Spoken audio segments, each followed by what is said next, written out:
जी क्या हाल है बच्चों। सेकंड ईयर केमिस्ट्री ठीक ठाक हो, खैर खैरियत से हो, ख्याल रख रहे हो अपना, अपने घर वालों का और अपनी तालीम का।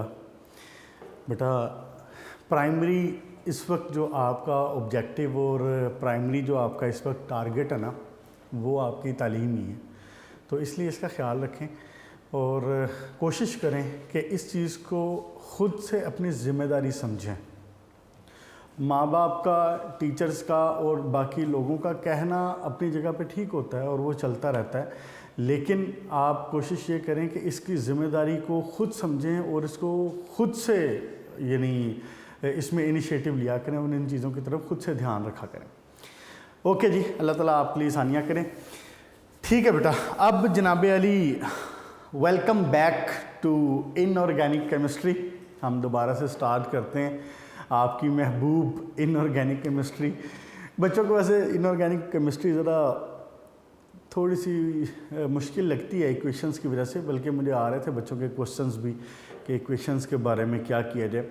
तो इक्वेशंस के बारे में पुत्र यही तरीका है जो मैंने आपको बताया है लास्ट टाइम भी, कि जहाँ पे कोई रेलेवेंसी बनती है ना, जहाँ पे कोई चीज़, कोई आपस में रिलेशन बनता है चीज़ों का, इक्वेशंस का, वहाँ पे मैं आपको खुद भी मेंशन भी करवा देता हूँ, बता भी देता हूँ। हाँ, आप अगर खुद किसी जगह पे कोई रेलेवेंसी ढूंढ सकें तो बड़ी अच्छी बात है, आप वो भी अप्लाई करें। यानी आप अपने जहन में आसानी के लिए मिसाल के तौर पे आपके कॉलम बना लेते हैं कि जी ये और ये जनाब 3 कॉलम बना लेते हैं और आप कहते हैं कि इनको चीज़ों को यूँ लिखा जाए तो ऐसे मेरे याद करने के लिए आसान होगा, तो बड़ी अच्छी बात है। आप ऐसी कोई रेलेवेंसी बना लें अगर बन सकती है तो। लेकिन बहरहाल अगर जो जहाँ पे नहीं है या जहाँ पे मैंने नहीं बताई है तो वो फिर आप उसको प्रैक्टिस करें। ये चीज़ें तो आपको याद करनी पड़ेंगी कि जो एल्युमिनियम है वो नाइट्रिक एसिड के साथ रिएक्शन नहीं कर रहा, ये तो आपको याद करना पड़ेगा कि वो सल्फ्यूरिक एसिड के साथ रिएक्शन कर रहा है या नहीं कर रहा, या डाइल्यूट में कर रहा है या कंसनट्रेटेड में कर रहा है। ये तो आपको याद रखना पड़ेगा कि वो HCl के साथ रिएक्शन कर रहा है या नहीं कर रहा, डाइल्यूट से कर रहा है तो क्या बना, कंसनट्रेटेड से कर रहा है तो क्या बना, ये तो फिर याद करना पड़ेगा आपको। तो प्रैक्टिस करें, क्योंकि फर्स्ट टाइम पढ़ें ना आप अभी, तो इसलिए थोड़ा सा आपको मुश्किल उस वाले से ज़्यादा फील होती है। लेकिन इंशाल्लाह ताला जब आप 1 बार 2 बार 3 बार इसको करेंगे, बार बार करेंगे, तो आप देखेंगे आपको खुद से ही कॉन्फिडेंस आने लग जाएगा, हो जाएगा इंशाल्लाह ताला। अच्छा जी, हम जनाब अली स्टार्ट करते हैं अब आपका पसंदीदा इनऑर्गेनिक का चैप्टर नंबर 5। आपको बीच में एक ब्रेक मिल गई है इन्वायरमेंटल केमिस्ट्री के नाम पे, तो चैप्टर नंबर है 5। और अब आप ज़रा अपना जो इनऑर्गेनिक वाला जो रिदम था ना, फ्लो था, वो वापस लेके आए जहन में। ऑक्सीडेशन रिडक्शन वाली बातें कि ऑक्सीडाइज कब हो रहा है, रिड्यूस कब हो रहा है, ऑक्सीडाइज हो रहा है तो क्यों हो रहा है, या रिड्यूस हो रहा है तो क्यों हो रहा है, ये सारी बातें अब दोबारा इस्तेमाल होनी है। ओके जी, चैप्टर 5 है जनाब Ali halogens and noble gases. इसमें 2 ग्रुप डिस्कस होंगे। एक आपका हैलोजन ग्रुप, जिसको ग्रुप नंबर 7, 5 और 2 7, ग्रुप 7, और उसके बाद ग्रुप नंबर होगा जनाब अली 8। ग्रुप 7 में आपके पास एलिमेंट हैं फ्लोरीन, क्लोरीन, ब्रोमीन, आयोडीन और एस्टाटीन। इसको हम कहते हैं हैलोजेंस, आप इससे वाकिफ़ भी हैं पहले। फिर इसके बाद ग्रुप 8, जब ग्रुप 8 करेंगे तो फिर उसमें शामिल करने fluorine, chlorine, bromine, iodine, astatine. मुझे वैसे उम्मीद है कि जनरल सा ग्रुप है और सिंस लॉन्ग टाइम, बल्कि फॉर लॉन्ग टाइम कहना चाहिए, कि ये आप के जहन में ये चीज़ें रिपीट होती रही हैं, तो उम्मीद है मुझे कि हैलोजेंस का ग्रुप आपको याद होगा भी।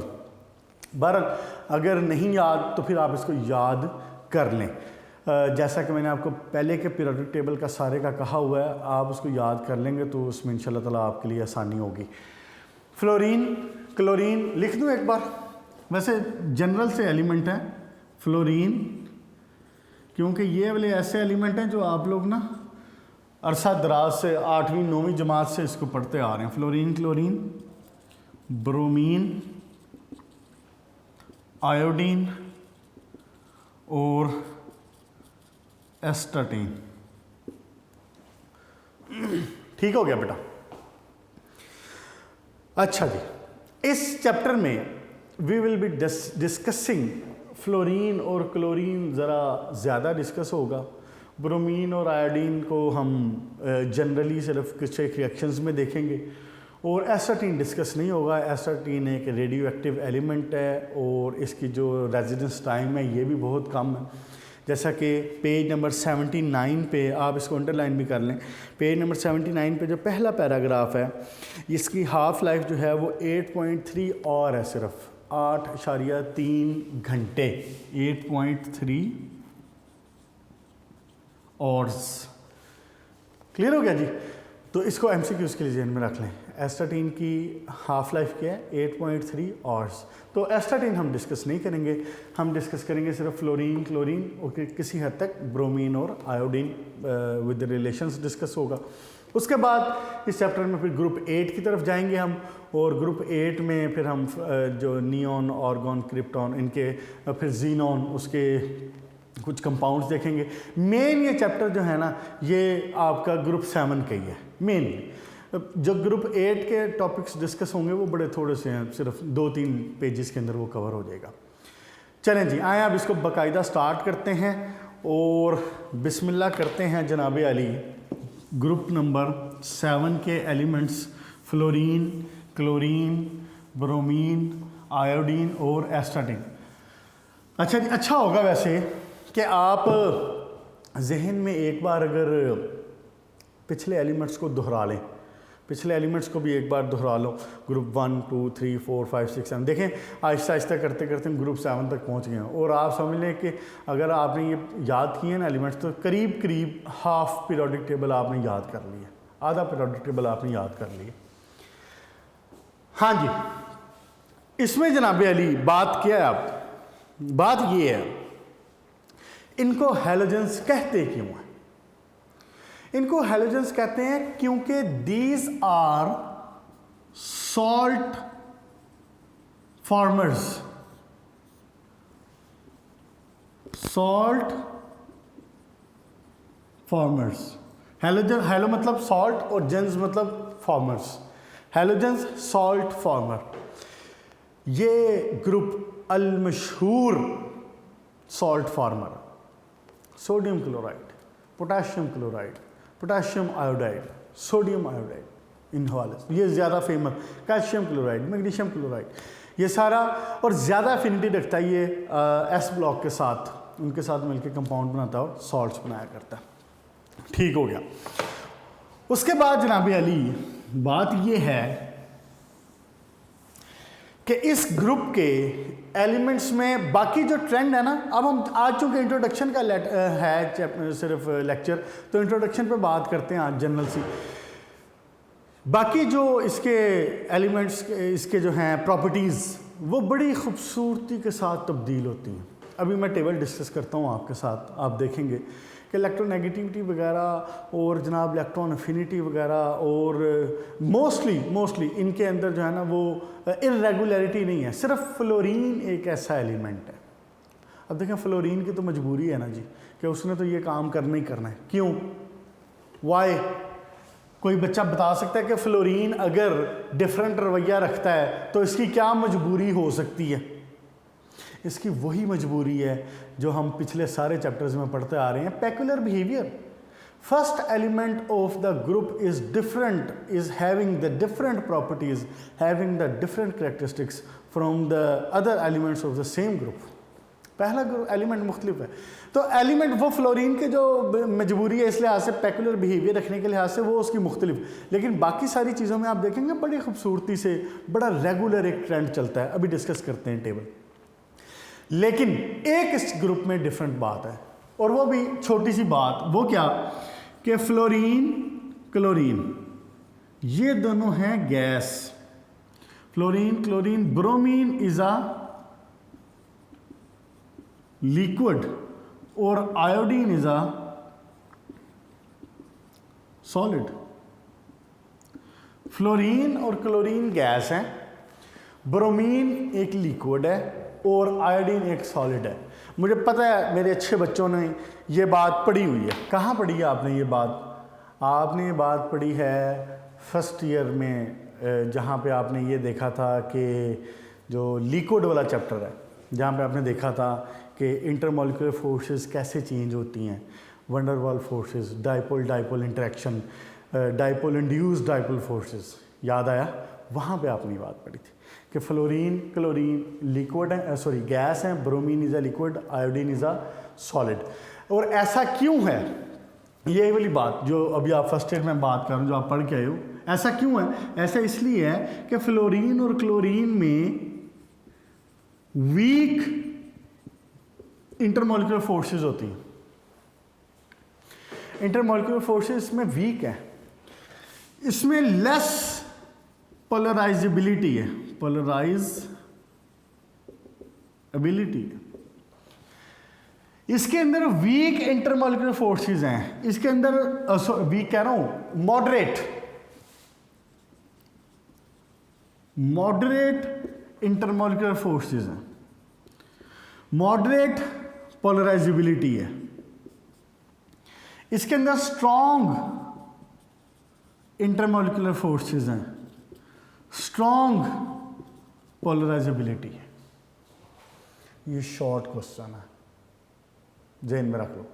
इस चैप्टर से आपको बेसिकली बोर्ड में 3 शॉर्ट क्वेश्चन आते हैं। बोर्ड में जो आपको इस चैप्टर में से क्वेश्चन आने हैं वो 3 शॉर्ट क्वेश्चन आने हैं, और जो इधर से है लॉन्ग क्वेश्चन वो बोर्ड में नहीं आता, लेकिन आपका जो यूनिक का फर्स्ट टर्म का पेपर होता है, FLP जो होता है आपका फुल लेंथ पेपर जो होता है, उसके अंदर वो लॉन्ग क्वेश्चन देता है। इसलिए आप इस चैप्टर को लॉन्ग क्वेश्चन के लिए ही तैयार कीजिएगा।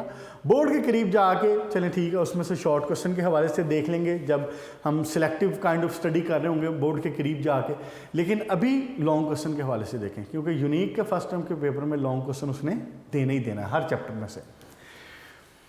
तो यहाँ पे एक शॉर्ट क्वेश्चन बनता है। क्या शॉर्ट क्वेश्चन बनता है? वो कहेगा कि वाई, अब मैं पूरा जुमला नहीं लिख रहा यहाँ पे, वो आप जहन में रखो या अपने पास कहीं पे लिख लें।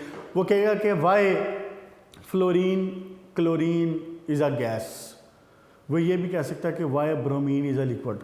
वो ये भी कह सकता है कि why iodine is a solid. इस तरह से बात एक ही है, लेकिन उसको डिफरेंट तरीक़ों से घुमा के, डिफरेंट तरीक़ों से एलिमेंट के नाम लेके वो पूछ सकता है। रीज़न वही है। रीज़न क्या?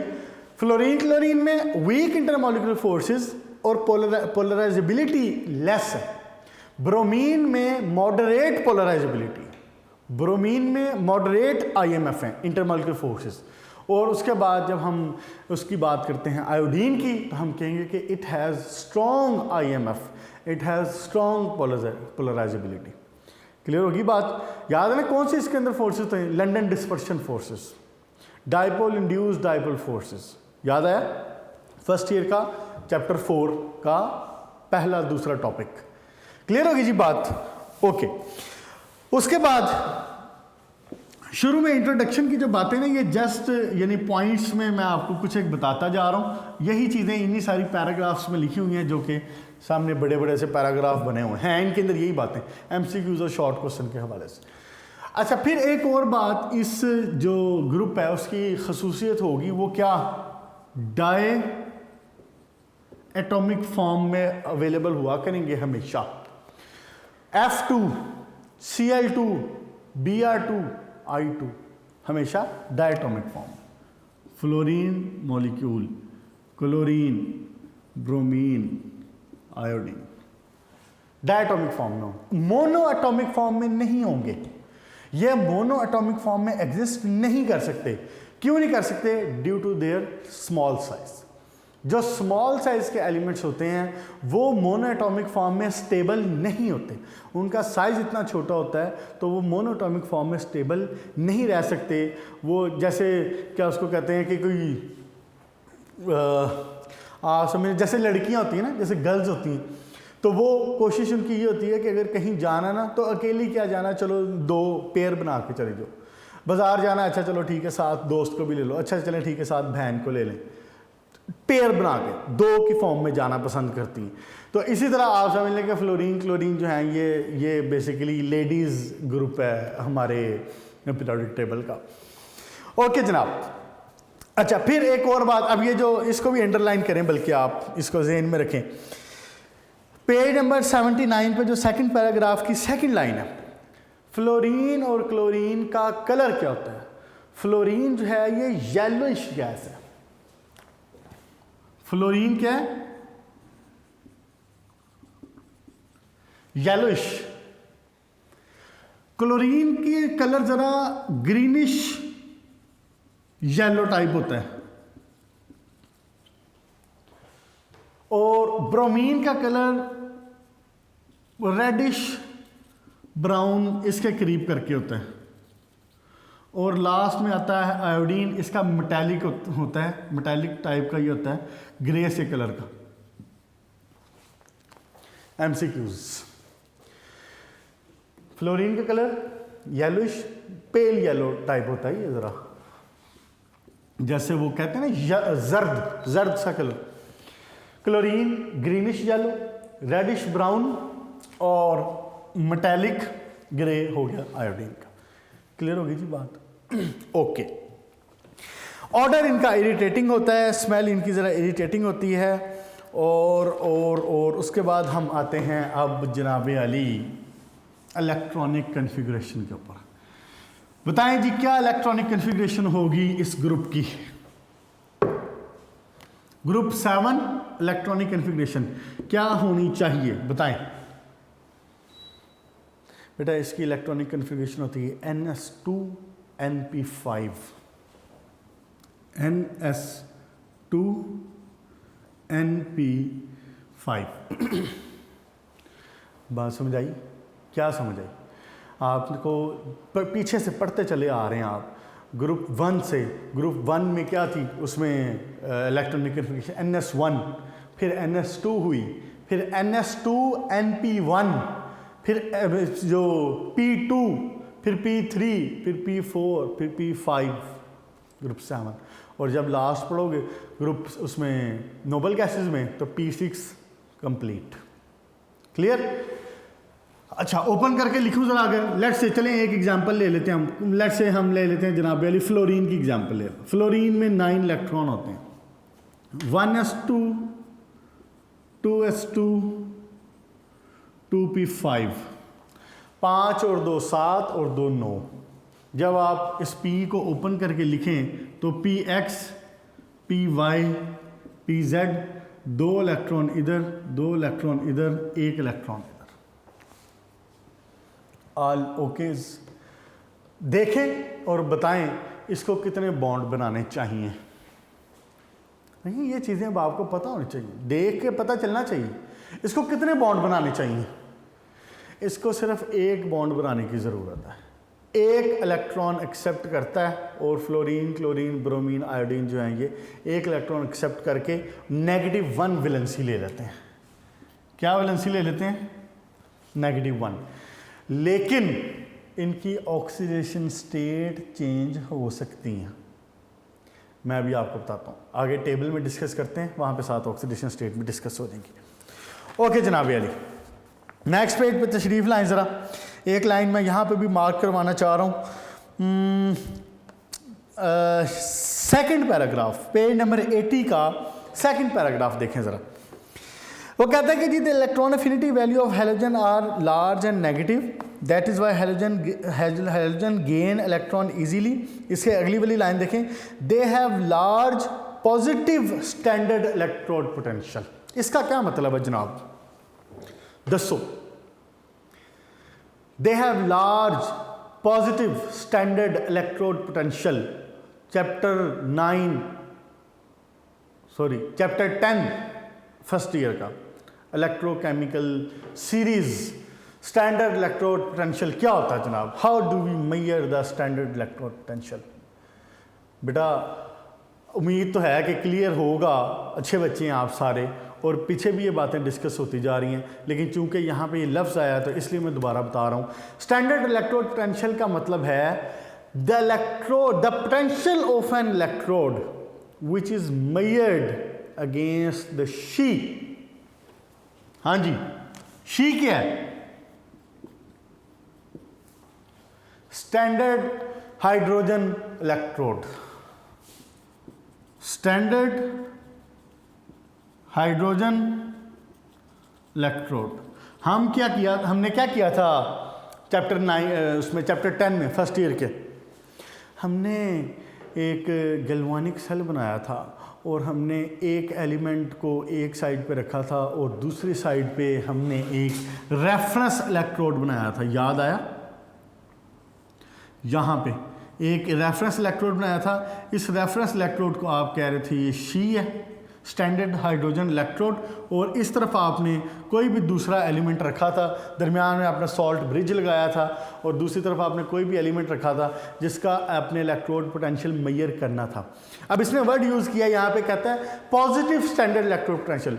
पॉजिटिव स्टैंडर्ड इलेक्ट्रोड पोटेंशियल का क्या मतलब है कि जो एलिमेंट हाइड्रोजन के अगेंस्ट, जिसने हाइड्रोजन से इलेक्ट्रॉन एक्सेप्ट किया था,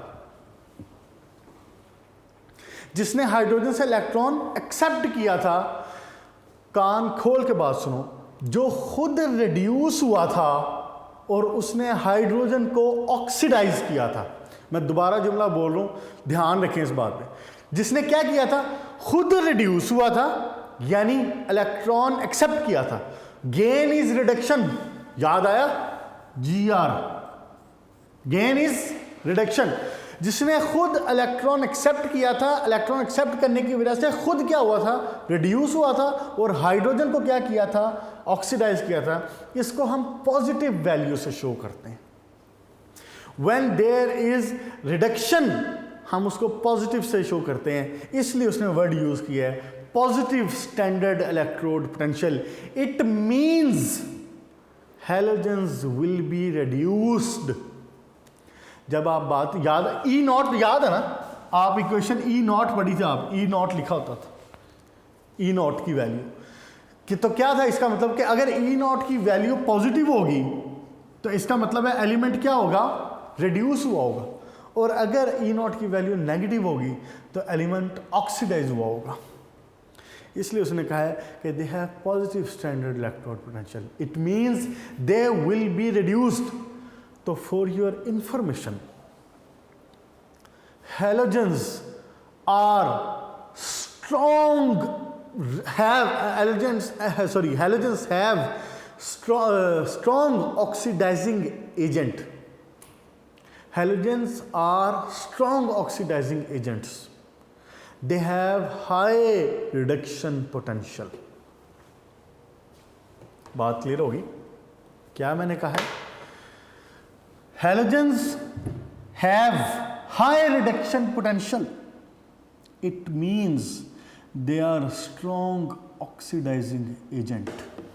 अगर आपसे कोई शॉर्ट क्वेश्चन में पूछता है Why halogens are strong oxidizing agent? Because they have high nuclear charge. Why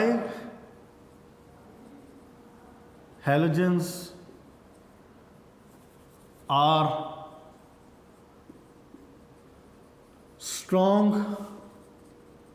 oxidizing agent? इसका जवाब क्या बताएंगे आप उसको कहेंगे high nuclear charge. Obviously line बना के लिखोगे पूरी, मैं पॉइंट्स में बात कर रहा हूं। Because they have high nuclear charge and high reduction value. ज़्यादातर ये चैप्टर शॉर्ट क्वेश्चंस के लिहाज से डिस्कस होगा, मैंने बताया ना, क्योंकि बोर्ड में इसमें से शॉर्ट क्वेश्चन है, तो जहाँ पे दरमियान में भी शॉर्ट क्वेश्चन आते जाएंगे मैं बताता जाऊँगा साथ साथ। क्लियर होगी जी बात? ये अगले टॉपिक में भी दोबारा बात हो जानी, फिर मैंने वहाँ पे दोबारा नहीं बतानी, अब कान खोल के जेहन में रखो। क्या? Why halogens are strong oxidizing agent? क्योंकि they have high nuclear charge, क्योंकि they have high reduction potential, they have high reduction value. Clear होगी बात? इसको रिडक्शन वैल्यू कह लो या रिडक्शन पोटेंशियल का वर्ड ज़्यादा सूटेबल और ज़्यादा अप्रोप्रिएट है। क्लियर जी? चले, ये मार्क करवाना था आपको, और बस ठीक हो गया। आए जनाब वाली टेबल पे आए जल्दी से, शाबाश। पेज नंबर 80, टेबल पे तशरीफ लाएं ज़रा। हम इस टेबल में ये देखते हैं, बड़ी आसान सीधी सी बातें, कोई मुश्किल वाली बात नहीं। पेज नंबर 80 पे आ जाए, जल्दी से टेबल खोल लें। देखें जनाब वाली, फ्लोरीन का एटॉमिक नंबर 9, क्लोरीन का 17, ब्रोमीन का 35। याद करने की ज़रूरत नहीं है आपको, ये सारे एटॉमिक नंबर याद करने की ज़रूरत नहीं होती। बस जो जनरल से हैं, जैसे फ्लोरीन हो गया, क्लोरीन हो गया, इनके पता होने चाहिए बस, ठीक है। बाकी अगर इसके अलावा कोई एलिमेंट वो देता है, अगर तो सेकेंड ईयर में इलेक्ट्रॉनिक कन्फिग्रेशन नहीं है, फर्स्ट ईयर में है इलेक्ट्रॉनिक कन्फिग्रेशन, तो लेकिन अगर कोई मामला हो भी तो फिर वो यूजुअली क्या करते हैं कि साथ आपका इलेक्ट्रॉन नंबर मेंशन कर देते हैं साथ। ये टेबल पे आए, colour pale yellow, yellowish green हो गया। आयनाइजेशन एनर्जी की वैल्यू देखें बेटा, देखो अब ध्यान से इस चीज़ को देखो, क्योंकि मैंने ना साथ में पेकुलर बिहेवियर ऑफ फ्लोरीन की बातें भी हल्की हल्की सी डिस्कस हो जानी है। आयनाइजेशन एनर्जी देखें जनाब, फ्लोरीन 1681, 1681 हाईएस्ट आयनाइजेशन एनर्जी। बाकियों में देखें 1200, 1100, 1000, वो फिर भी करीब करीब हैं। 1250, 1150, यानी 1250, 1150 के करीब, 1000 के करीब, वो करीब करीब हैं। क्लोरीन, ब्रोमीन और आयोडीन जो हैं, जो क्लोरीन, ब्रोमीन और आयोडीन, ये फिर भी करीब करीब है। लेकिन फ्लोरीन की एक्सेप्शनली हाई, क्या करीब करीब 1700 के करीब, देखें 1680 हाईएस्ट। ओके, नेक्स्ट देखें इलेक्ट्रॉन अफिनिटी। देखें जनाब, यहां पे अब एक मजे की बात आती है, और यहां पे मैंने आपको एक और शॉर्ट क्वेश्चन बताना है, और इस बात को एमसीक्यूज के हवाले से भी ज़हन में रखना है। इलेक्ट्रॉन अफिनिटी की वैल्यू आपको पता है कि आयनाइजेशन एनर्जी की तरह होती है, मैंने आपको फर्स्ट चैप्टर में बताया हुआ। आयनाइजेशन एनर्जी की वैल्यू अगर डिक्रीज हो रही है, इलेक्ट्रॉन अफिनिटी भी डिक्रीज हो रही होती है। अगर आयनाइजेशन एनर्जी इंक्रीज हो रही है तो इलेक्ट्रॉन अफिनिटी भी इंक्रीज हो रही होती। होना ये चाहिए था कि इलेक्ट्रॉन अफिनिटी की वैल्यू सबसे ज़्यादा होती है, होना तो यही चाहिए था ना। जैसे आयनाइजेशन एनर्जी सबसे ज़्यादा है, होना ये चाहिए था इलेक्ट्रॉन अफिनिटी भी ज़्यादा होती। लेकिन देखें इलेक्ट्रॉन अफिनिटी थी 322, क्लोरीन की इलेक्ट्रॉन अफिनिटी 349, उससे बढ़ गई, बजाय कम होने के उससे बढ़ गई। अच्छा, आगे में ट्रेंड ठीक है, अगले में देखें ब्रोमीन में कम हो रही है, आयोडीन में कम हो रही है। सिर्फ फ्लोरीन की इलेक्ट्रॉन अफिनिटी डिफरेंट उसमें रखती है, रवैया रखती है, उसकी इलेक्ट्रॉन अफिनिटी सिर्फ कम है। क्यों कम है? Due to high charge density. High charge density की वजह से जब फ्लोरीन F से F नेगेटिव बनता है, मतलब क्या, F से F नेगेटिव बनता है, इसी को तो इलेक्ट्रॉन अफिनिटी की वैल्यू कहते हैं ना। When an electron is added in the outermost shell of an isolated gaseous atom, इसी को इलेक्ट्रॉन अफिनिटी कहते हैं। जब फ्लोरीन एटम से फ्लोरीन नेगेटिव बनता है तो इसको एनर्जी इमिट करनी चाहिए, एनर्जी इमिट कर रहा है, लेकिन इसको हाईएस्ट एनर्जी इमिट करनी चाहिए, ये हाईएस्ट एनर्जी इमिट नहीं कर रहा है। क्यों? Due to high charge density, due to high charge density. इसका क्वेश्चन क्या बनेगा, क्वेश्चन भी लिख लें अपने पास, शाबाश। क्वेश्चन क्या बनेगा? Why fluorine has lower electron affinity value than chlorine, या सिंपल भी कह सकता है why fluorine has lower electron affinity value, इस तरह से भी कह सकता है। रीज़न क्या बनेगी इसकी? Due to high charge density. जब चार्ज डेंसिटी ज़्यादा है, उसके अंदर इलेक्ट्रॉन डेंसिटी, बल्कि चार्ज डेंसिटी कहें या इलेक्ट्रॉन डेंसिटी कहें, सॉरी इसको इलेक्ट्रॉन डेंसिटी कहें, जब उसके अंदर इलेक्ट्रॉन ज़्यादा हैं और 7 इलेक्ट्रॉन पहले उसके अपने हैं, आप एक और इलेक्ट्रॉन उसमें घुसेड़ने की कोशिश कर रहे हैं, लेकिन उसका साइज तो छोटा है, साइज कम, और इलेक्ट्रॉन आप पहले ही ज़्यादा थे, पहले 7 इलेक्ट्रॉन थे आउटर मोस्ट शेल में, आप कह रहे हैं भाई साहब एक इलेक्ट्रॉन और ले लो, तो रिपल्शन होती है। इस वजह से इसकी इलेक्ट्रॉन अफिनिटी की वैल्यू फिर कम हो जाती है। क्लियर होगी बात? क्लोरीन में भी इलेक्ट्रॉन ऐड हो रहा है, उसमें भी 7 हैं, बात ये ठीक है कि हैं उसमें भी 7, लेकिन क्लोरीन का साइज बड़ा है। Fluorine has the smallest size in the periodic table, except hydrogen और हीलियम। हाइड्रोजन हीलियम की तो बात नहीं करेंगे ना, वो हाइड्रोजन हीलियम तो बेचारे वैसे ही मासूम से एलिमेंट है। लेकिन जब ओवरऑल पूरे पीरियोडिक टेबल में देखा जाए तो फ्लोरीन का साइज सबसे छोटा बनता है। आपको याद है एटॉमिक साइज का ट्रेंड क्या होता है, लेफ्ट टू राइट क्या हो रहा होता है, डिक्रीज, और टॉप टू बॉटम क्या हो रहा था, इंक्रीज।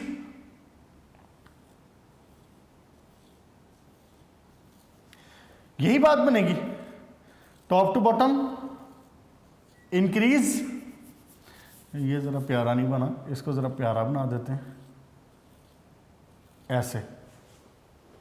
तो स्मॉलर साइज किसका बना, ये है फ्लोरीन, ये मासूम सा बच्चा। लेफ्ट टू राइट डिक्रीज हो रहा है, उधर से भी बेचारा मारा गया, सबसे छोटा size. Top to bottom increase हो रहा है, उधर से भी मारा गया क्योंकि सबसे ऊपर है। तो फ्लोरीन पूरे पीरियोडिक टेबल में छोटा साइज रखता है। इतने से साइज में पहले 7 इलेक्ट्रॉन, आप 1 इलेक्ट्रॉन और उसमें घुसेड़े हैं तो फिर उसको ज़्यादा खुशी महसूस नहीं होती है, लेकिन ज़्यादा नहीं होती। इसलिए एनर्जी इमिट करता है लेकिन ज़्यादा नहीं करता। होना क्या चाहिए था कि ज़्यादा करता।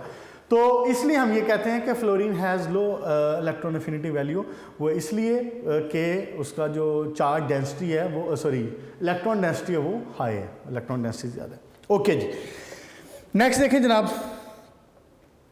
बाकी बातें ठीक है सारी। इलेक्ट्रोनेगेटिविटी की वैल्यू सबसे ज़्यादा है, टॉप टू बॉटम डिक्रीज़ हो रही है। 4 उसकी वैल्यू है फ्लोरीन की, पूरे पीरियोडिक टेबल में सबसे ज़्यादा है। टॉप टू बॉटम डिक्रीज़ हो रही है, 3 होगी है, 2.8 होगी है, 2.5 होगी। बाकी सारी बातें ठीक हैं, बाकी सारी बातें ठीक है। लास्ट बात एक देख लें कि ऑक्सीडेशन स्टेट इसकी वेरी कर सकती है। फ्लोरीन की ऑक्सीडेशन स्टेट सिर्फ -1 हो सकती है, लेकिन क्लोरीन की ऑक्सीडेशन स्टेट -1, -1, +1, +3, +5, +7, ये सारी हो सकती हैं क्लोरीन से ऑनवर्ड नीचे। इंशाल्लाह ताला नेक्स्ट लेक्चर में इस पर बात भी करेंगे कि क्यों हो सकती है, क्योंकि इसका ताल्लुक साइज से है। तो नेक्स्ट लेक्चर में होगी बात।